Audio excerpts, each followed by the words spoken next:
স্লোগানই তো আসছে ইনসাফ ভিত্তিক রাষ্ট্র, ইনকলাব, তারপরে আজাদি জিন্দাবাদ। এই শব্দগুলো তো ইসলামিক স্টেটস এর আওয়াজ। তো এর সাথে গণতন্ত্র, নির্বাচন এগুলো তো কোনো সম্পর্ক নাই। ব্যাপারে আমার একটা হাইপ ছিল, ভোটের সংখ্যা, সিটের সংখ্যা বা ভোটের যে হার সবকিছু মিলে কি তারা সেই পরিমাণ ভালো করতে পারবে। বিএনপির এই বিজয়টা অস্বাভাবিক বিজয় না, এরকম মানে বিপুল বিজয় বা কাছাকাছি সিটের আগেও তারা এসেছে।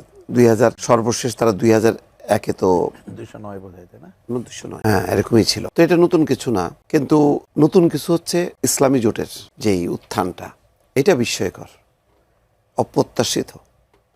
তবে বোঝা যাচ্ছিল, আমরা বুঝতে পারছিলাম, কিন্তু বিএনপি বুঝতে পারছিল না। এটাও একটা দুর্ভাগ্যজনক অধ্যায়।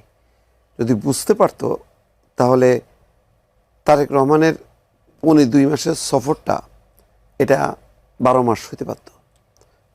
17 মাস ক্ষমতায় থাকলো, তো 12 মাসের সফরটা যদি হইতো, এবং যে আওয়াজটা তিনি পরে ঐক্যের কথা বললেন, মানবিক এবং গণতান্ত্রিক বাংলাদেশের কথা, তাহলে সমস্ত প্রগতিশীল গণতান্ত্রিক শক্তিগুলোকেও ঐক্যবদ্ধ করতে পারতেন। কারণ বাংলাদেশের ক্ষমতায় আসা তো বড় কথা না, বুঝতে হবে যে এমন কোনো শক্তি ক্ষমতায় আসা উচিত না যেখানে রাষ্ট্রের চরিত্রটা পাল্টে দেবে।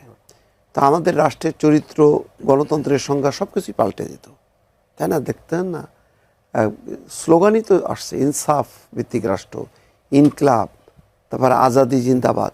এই শব্দগুলো তো ইসলামিক স্টেটসের আওয়াজ। তো এর সাথে গণতন্ত্র, নির্বাচন এগুলো তো কোনো সম্পর্ক নাই। তো এটাই একটা বিপজ্জনক অবস্থার মধ্যে কিন্তু রাষ্ট্রটাকে নিয়ে গেছিল।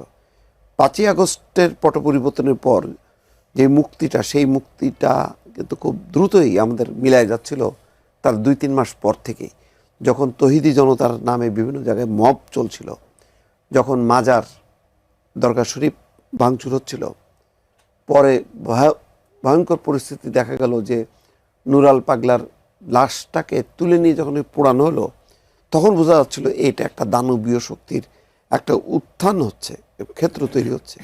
আমরা প্রথমে বিভ্রান্ত ছিলাম যে ইসলামিক দলের পাশাপাশি কিছু গণতান্ত্রিক দল যারা বলছিল তারা মধ্যপন্থার দল, তারা আসলে কি গণতান্ত্রিক দল কি দল না, একটু দ্বিধাদ্বন্দ্ব থাকলেও দিন গড়ানোর সাথে সাথে, সময় গড়ানোর সাথে সাথে আমরা বুঝতে পারলাম যে না, এটা একই বৃন্তে নানা ফুল, একটা বৃন্তে নানা ফুল হিসেবে প্রস্ফুটিত হয়েছে, সময় মতন সব এক জায়গায় হয়ে গেছে। তো আমি মনে করি যে বাংলাদেশের জনগণ একটা বড় ঝুঁকির হাত থেকে দেশকে মুক্ত করছে। এখন পরবর্তী স্টেপ তো রাজনৈতিক দলের, যারা ক্ষমতায় আসবে তারা কতখানি এই ধারাটা আগায় নেবে, নাকি এই শক্তির কাছে আত্মসমর্পণ করবে। এখন কিন্তু লড়াইটা সেরকম।